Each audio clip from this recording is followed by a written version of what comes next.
Film की शुरुआत होती है फ्यूचरिस्टिक कनाडा में, जहां आबादी बढ़ने की वजह से सरकार ने एक से ज्यादा बच्चे पैदा करने पर बैन लगा दिया था। किसी को भी दूसरा बच्चा पैदा करने की इजाजत नहीं है, फिर चाहे उनका पहला बच्चा मर ही क्यों न जाए। इस कानून को जो भी तोड़ता उसे देश की सबसे खतरनाक जेल में भेज दिया जाता। कनाडा और यूएस के बॉर्डर पर बहुत टाइट सिक्योरिटी थी, जहाँ से पूरी तरह से लेकर ही लोगों को आगे जाने दिया जाता था। वही एक कार में जॉन ब्रेनिक नाम का, जो कि एक फौजी हुआ करता था, अपनी पत्नी कैरन के साथ था। कैरन ने अपने कोट के नीचे एक मैग्नेटिक वेस्ट पहनी हुई थी। असल में वो प्रेग्नेंट है और यहाँ से दूर जाकर अपने दूसरे बच्चे को जन्म देना चाहती है। इस वेस्ट की मदद से चेकिंग के दौरान उसकी असलियत बाहर नहीं आएगी। जब फौजी उनके सामान की तलाशी ले रहे थे तो एक लड़की को प्रेग्नेंट होने की वजह से अरेस्ट कर लिया गया, जिससे कैरन और भी ज्यादा डर गई। लेकिन उसकी पहनी हुई मैग्नेट वेस्ट ने उसे बचा लिया। उनके बाहर आने के बाद एक फौजी की नजर मैग्नेटिक वेस्ट पर गई और कई सिपाहियों ने पकड़ने के लिए उनके पीछे भागने लगे।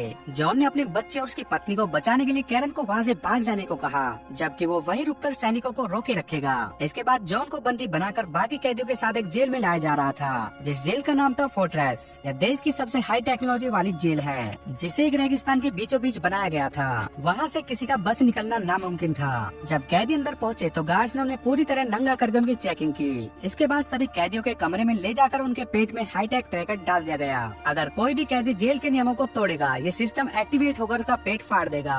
डायरेक्टर पो ने सबसे कहा कि अगर कोई भी कैदी येलो लाइन से बाहर जाएगा तो उसके पेट में जोरदार दर्द होने लगेगा और रेड लाइन को पार करते ही कैदी की मौत हो जाएगी। एक कैदी घबराकर गलती से येलो लाइन के पार चला गया और अचानक पेट में तेज दर्द होने की वजह से नीचे गिर पड़ा और उसे कुछ भी समझ में नहीं आ रहा था, तो उसने गलती से रेड लाइन भी क्रॉस कर दी। उसी समय उसका पेट तेजी से फूलने लगा और कुछ ही पलों में धमाके से फट गया। इसके बाद में सभी कैदी लिफ्ट से अंडरग्राउंड जेल में पहुँचे, जो धरती के 30 फ्लोर नीचे जाकर थी। जॉन को नीनो नाम के कैदी के साथ जेट नाम का रोबोट एक सेल में लाया।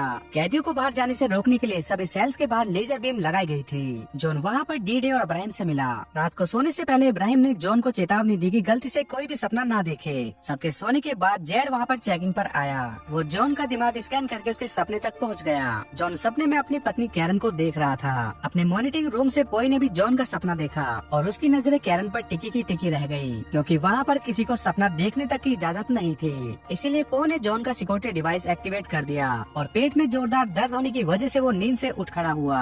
अगले दिन मैडॉक्स नाम के आदमी हूँ, आदमी से प्यार करता हूँ टाइप के कैदी नीनो का गलत फायदा उठाना चाहा। जॉन तुरंत उसे बचाना चाहता, लेकिन जेड ने तीनों के पेट में डिवाइस एक्टिवेट करके लड़ाई रोक दी। इसके बाद में तीनों को एक छोटे से लेजर सेल में रखकर पूछा गया कि आखिरकार शुरुआत किसने की। नीनो मैडॉक्स से बहुत डरता था, इसलिए चुप रहा। अपने दोस्त को बचाने के लिए जॉन ने लड़ाई का इल्जाम अपने सर पर ले लिया। इसके बाद में जॉन को पो के ऑफिस में ले जाया गया, जहाँ वो कैरन को नहाते हुए देख रहा था। यहाँ पर पता चलता है कि कैरन को भी पकड़कर जेल में डाल दिया गया था। पो ने जॉन और कैरन को बेरहमी से टॉर्चर करना शुरू कर दिया और दोनों दर्द में कराहने लगे। बाद में इब्राहिम ने बताया कि फ्लोर ए और बी में सभी औरतें हैं और कैरन भी वहीं पर होगी। उधर कैरन जेल में दूसरी प्रेग्नेंट लड़की के साथ थी। जैसे उसे पेट में दर्द हुआ, गार्ड्स उसे जबरदस्ती पकड़कर ले गए। वहाँ पर हर एक औरत प्रेग्नेंट थी। कैरन को एहसास हुआ कि नए जन्मे बच्चों के साथ जरूर कुछ न कुछ किया जा रहा है। उधर आदमियों की जेल में मैडॉक्स ने जॉन पर हमला कर दिया। दोनों में जबरदस्त लड़ाई शुरू हो गई। कैरन अपने फ्लोर से जॉन को देखकर हैरान रह गई। मुकाबला टक्कर का चल रहा था, लेकिन अचानक से जॉन ने मैडॉक्स को ऊंचाई से नीचे धकेल दिया।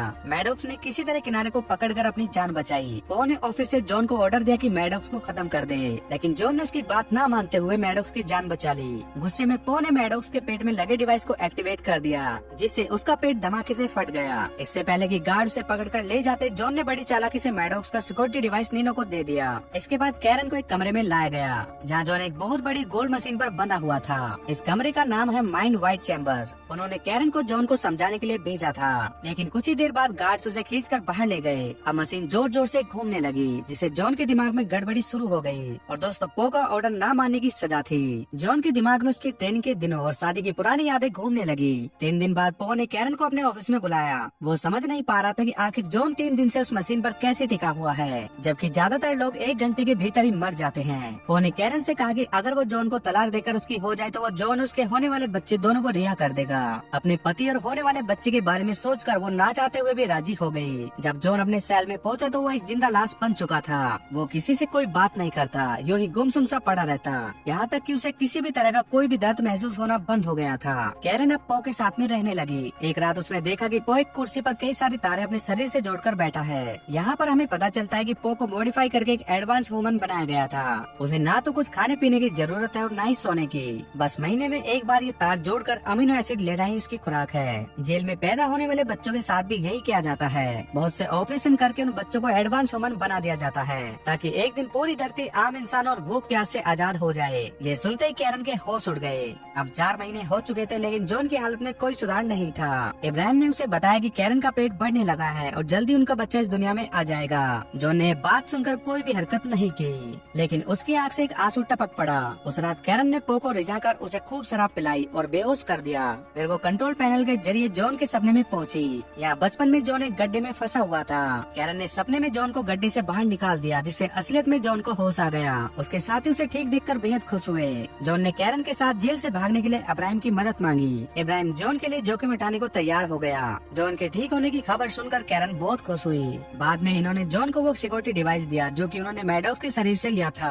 असल में दोस्तों, डी-डे जेल में आने से पहले कंप्यूटर्स में माहिर था। उसने उस डिवाइस की अच्छी तरीके से जांच करने का फैसला किया। इसके बाद में कैरन ने पो के कैबिन से एक हीरे जैसे दिखने वाली चीज चुरा ली और वो पकड़ी जाने ही वाली थी कि उसने उस चीज को अपने मुंह में छुपा लिया। अगले दिन उसने वो हीरे जैसी चीज इब्राहिम को देकर जॉन तक पहुंचने को कहा। असल में हीरे जैसी दिखने वाली चीज पूरी जेल का एक डिटेल नक्शा था। उन्होंने हिसाब लगाया कि कंस्ट्रक्शन साइट से होते हुए जेल से बाहर निकला जा सकता है। अगली सुबह इब्राहिम ने उस नक्शे को वापस पो के कमरे में रख दिया ताकि किसी को कानो कान खबर न हो। उधर डी-डे ने पता लगाया कि वो सिक्योरिटी डिवाइस कैसे काम करता है। उस डिवाइस के अंदर एक बहुत ही ताकतवर चुंबक लगी हुई थी। उन्होंने इसका इस्तेमाल करके अपने शरीर में लगे डिवाइसेस को भी बाहर निकालने का फैसला किया और दोस्तों उनका ये प्लान कामयाब रहा और सबके सिक्योरिटी डिवाइसेस बाहर आ गए। अगले दिन रोबोट ने पो को बताया कि जेल में गड़बड़ी चल रही है। उन्होंने कैमरा फुटेज में कैरन को लेंस चुराते और इब्राहिम को लेंस वापस रखते हुए देख लिया। उसके साथ इतना बड़ा धोखा होने के बाद वो गुस्से में भर गया, लेकिन इससे पहले वो कुछ कर पाता, जेड ने उसे बताया कि उसकी लापरवाही की वजह से अब उसे डायरेक्टर की पोस्ट से हटा दिया गया है। उधर जॉन की टीम भागने की तैयारी में लग गई। सबने अपने सिक्योरिटी डिवाइसेस निकालकर कंस्ट्रक्शन एरिया के एक पाइप पर लगा दिए और आपस में लड़ाई करने की एक्टिंग करने लगे। जब जेड रोबोट को लड़ाई का पता चला तो उसने डिवाइसेस एक्टिवेट कर दिए, लेकिन उनकी सिक्योरिटी डिवाइसेस तो पाइप पर लगे थे, तो उनके जोरदार धमाके के साथ पाइप फट गई और वहाँ पर भागने का रास्ता बन गया। लेकिन इससे पहले कि वो भाग पाते, पो ने कंट्रोल रूम से पाइप में बेहद गर्म हवा छोड़ दी। दूसरी तरफ हाईटेक रोबोट ने सभी कैदियों पर गोलियां बरसाना शुरू कर दिया। वो लोग अब पाइप में फंस चुके थे। स्टैक्स नाम का एक कैदी घबराकर वापस जेल में जाने लगा, लेकिन उन रोबोट्स ने उसे गोलियों से छलनी कर दिया।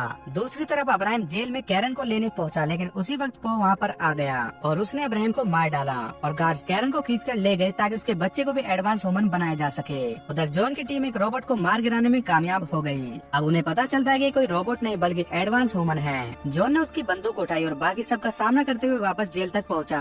आखिरकार सब एक लिफ्ट में चढ़कर ऊपर जाने लगे।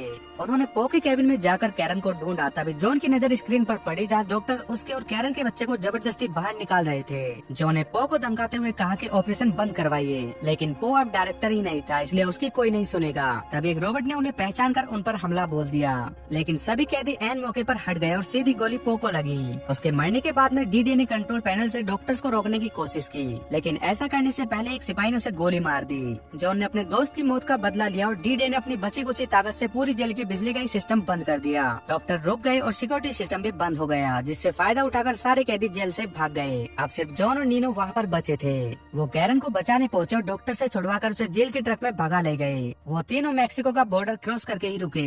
अब कैरन बच्चे को जन्म देने ही वाली थी, लेकिन जेल का ट्रक अचानक अपने आप चलने लगा और पता चलता है कि ट्रक को अब भी जेल से कंट्रोल किया जा रहा था। उसने नीनो को कुचलकर मार डाला। जॉन उसका सामना करने बाहर गया, जबकि कैरन झोपड़ी में तड़प रही थी। जॉन ने ट्रक को धमाके से उड़ा दिया, लेकिन बदकिस्मती से वो ट्रक झोपड़ी से जा टकराया और कैरन भी मलबे के नीचे फंस गई। जॉन घबराकर अपनी पत्नी को ढूंढने लगा, लेकिन वो सही मौके पर वहाँ से निकल गई थी और दोस्तों वो बिल्कुल सुरक्षित थी और उसके हाथ में प्यार सा बच्चा था। आखिरकार जॉन और कैरन ने अपने बच्चे को बचाने में कामयाब हो ही गए। और दोस्तों, तुम अपने माँ बाप को कितना प्यार करते हो, कमेंट में एक लाइन तो बनती है। और एडवांस में सभी को हैप्पी क्रिसमस। मिलते हैं फिर किसी और वीडियो में, तब तक के लिए till then take care, bye bye, love you.